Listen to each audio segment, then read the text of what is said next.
Hello friends, welcome to our YouTube channel learn with mnemonics. Last lecture में हमने 1917 से लेकर 1922 का मॉडर्न इंडिया का पीरियड कवर किया था। इस बार 1922 से लेकर 1930 का पीरियड देखेंगे। तरीका वही रहेगा, पहले निमोनिक्स को ढंग से याद कर लेंगे, उसका प्लॉट समझ लेंगे, उसकी स्टोरी समझ लेंगे और बाद में उसे एक्चुअल इवेंट से रिलेट करेंगे। तो इस बार का जो निमोनिक है वो ये है। आप लोग समझिए, सोचिए कि चंद्रशेखर आजाद और भगत सिंह बात कर रहे हैं। कह रहे हैं, सुनो कमीने स्कॉट ने लाला जी पे लाठी डंडे चलवाए।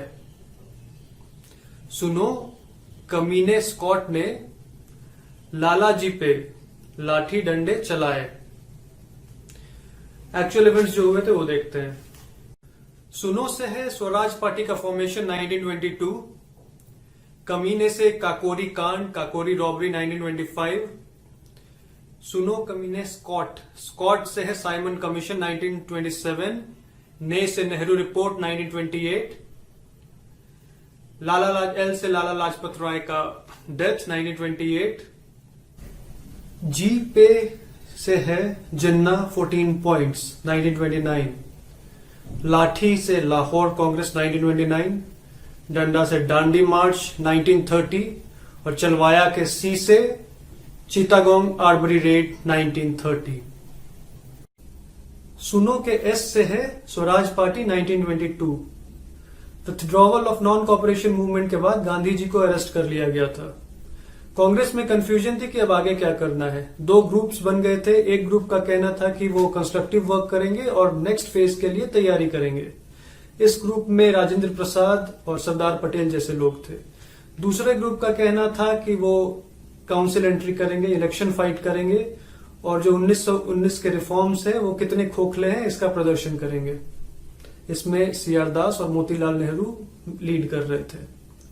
इन्हें प्रो चेंजर्स कहा जाता है और पहले वाले ग्रुप को नो चेंजर्स कहा जाता है। 1922 के गया सेशन में सीआर दास ने यह प्रपोजल रखा और वो डिफीट हो गया। इसके बाद ही सीआर दास और मोतीलाल नेहरू ने अलग स्वराज पार्टी की स्थापना कर ली, जो कि कांग्रेस के साथ ही काम करता रहा और बाद में उनके साथ मिल गया। अगले इलेक्शन में भी इन्होंने काफी अच्छा प्रदर्शन किया था। सुनो कमीने स्कॉट ने, कमीने के केस है काकोरी कांड 1925, काकोरी ट्रेन रॉबरी 1925।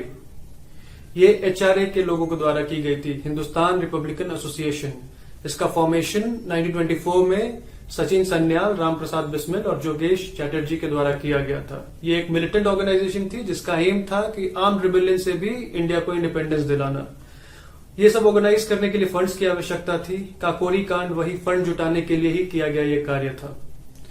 इस रॉबरी के दौरान रिवॉल्यूशनरीज और गार्ड्स के बीच क्रॉस फायर में एक आम पैसेंजर की जान चली गई, जिसके चलते ये मामला काफी संगीन हो गया। इस मामले में 4 लोगों को कैपिटल पनिशमेंट यानी कि डेथ पेनल्टी दी गई, जिसमें अशफाकुल्ला खान और राम प्रसाद बिस्मिल भी शामिल थे। चंद्रशेखर आजाद भाग के निकल गए थे, उन्हें पकड़ा नहीं जा सका। जो डेथ पेनल्टी मिली थे उससे लोग काफी नाखुश थे, क्योंकि उन्हें लगा कि सिवियरिटी ऑफ पनिशमेंट बहुत ज्यादा है।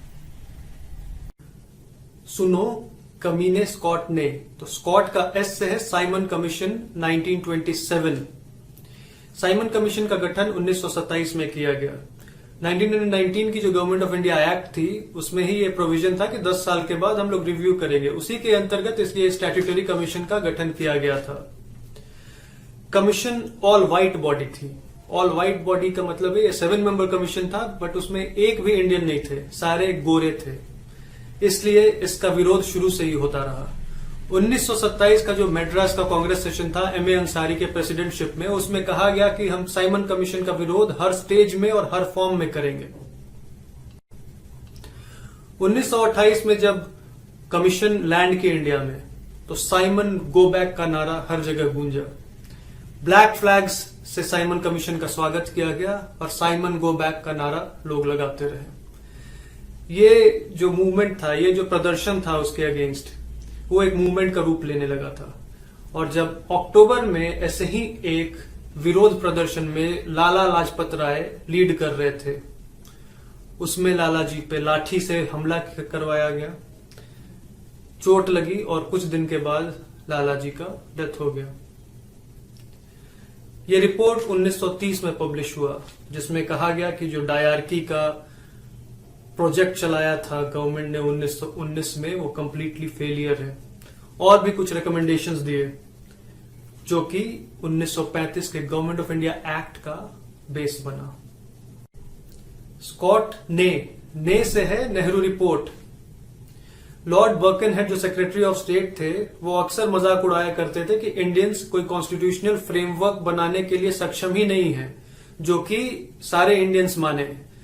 इसको कांग्रेस ने एज अ चैलेंज लिया और एक कमिटी बनाई मोतीलाल नेहरू के अंडर, उन्होंने अगस्त 1928 में इस रिपोर्ट को फाइनलाइज किया। इस कमिटी में सुभाष चंद्र बोस और जवाहरलाल नेहरू जैसे लोग भी शामिल थे। इस रिपोर्ट ने कहा कि डोमिनियन स्टेटस ही हमारा इंडियंस का अभी डिजायर्ड गोल है। डोमिनियन स्टेटस जो कि कनाडा और ऑस्ट्रेलिया के मॉडल पे।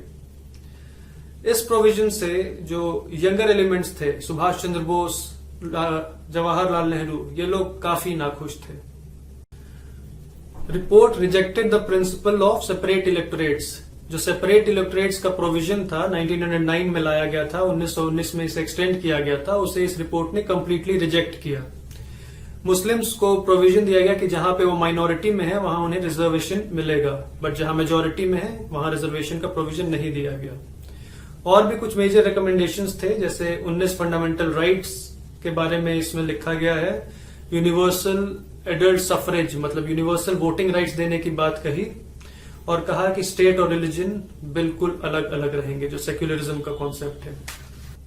मोतीलाल नेहरू को यह भी ध्यान रखना था कि कहीं अगर वो ज्यादा कंसेशन मुस्लिम्स को देते हैं तो उससे हिंदू कम्युनलिस्ट नाराज हो जाएंगे, और कहीं अगर हिंदूज की तरफ ज्यादा झुकते हैं तो मुस्लिम कम्युनलिस्ट नाराज हो जाएंगे। फाइनली ऐसा हुआ भी। लाला जी से है लाला लाजपत राय का डेथ 1928।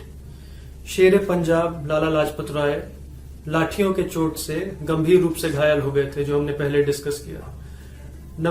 अक्टूबर में यह इवेंट हुआ था और नवंबर में उनका डेथ हार्ट अटैक से हो गया। डॉक्टरों का मानना था कि जो इंजरी हुई थी उसी के चलते उन्हें हार्ट अटैक आया था। ब्रिटिश गवर्नमेंट ने डिनाई किया उनका कोई भी रोल लाला लाजपत राय के डेथ में। पूरे देश में काफी गुस्सा था और उनका डेथ का जो बदला लेने के लिए भगत सिंह ने जो प्लान किया, वही सॉन्डर्स मर्डर केस के नाम से जाना जाता है। 17 दिसंबर 1928 को भगत सिंह और राजगुरु ने जॉन सॉन्डर्स की हत्या की और लाला जी का हत्या का बदला लिया। इसे सॉन्डर्स मर्डर केस या लाहौर कॉन्स्पिरेसी केस के रूप में भी जाना जाता है। इसमें साथ दिया था चंद्रशेखर आजाद और सुखदेव ने भी। लाठीचार्ज का ऑर्डर जेम्स स्कॉट ने दिया था, पर मारा गया सॉन्डर्स। शायद किसी मिस्टेकन आइडेंटिटी के चलते हुआ होगा, बट हुआ यही। लाला जी पे से है जिन्ना 14 पॉइंट्स। 1928 के ऑल पार्टीज कॉन्फ्रेंस में मुस्लिम लीग की तरफ से जिन्ना ने नेहरू रिपोर्ट में 3 अमेंडमेंट प्रपोज किए। पहला था 1/3 रिप्रेजेंटेशन इन सेंट्रल लेजिस्लेचर, दूसरा कि उन्हें रिजर्वेशन चाहिए था मुस्लिम के लिए पंजाब और बंगाल प्रोविंस में, और तीसरा कि रेसिड्यूरी पावर जो सेंटर के बदले प्रोविंसेस में होनी चाहिए। ये तीनों डिमांड नेहरू रिपोर्ट में नहीं आए थे, जिसके विरोध में ही जिन्ना ने अपनी 14 पॉइंट्स दिए, जिन्ना 14 पॉइंट्स।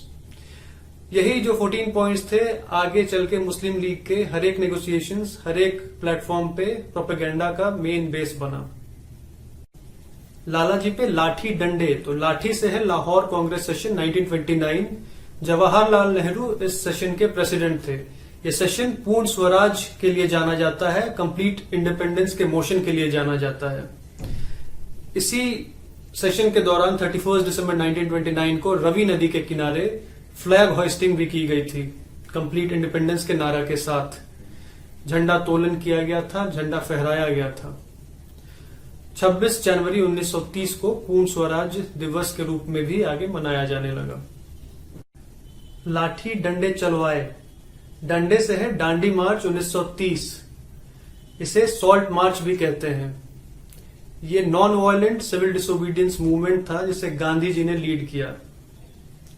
12 मार्च 1930 को 78 सत्याग्रही के साथ साबरमती आश्रम से निकले और 390 किलोमीटर का सफर तय करने के बाद जाके दांडी के तट पे नमक कानून को तोड़ा।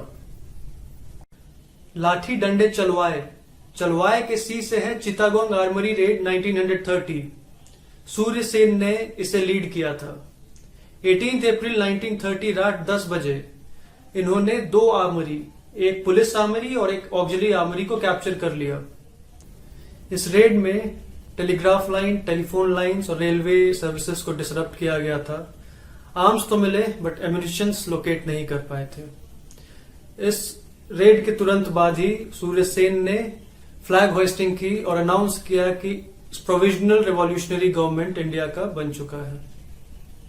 फरवरी 1933 में मास्टर दा सूर्य सेन को पकड़ लिया गया और 1934 में फांसी पे लगाया।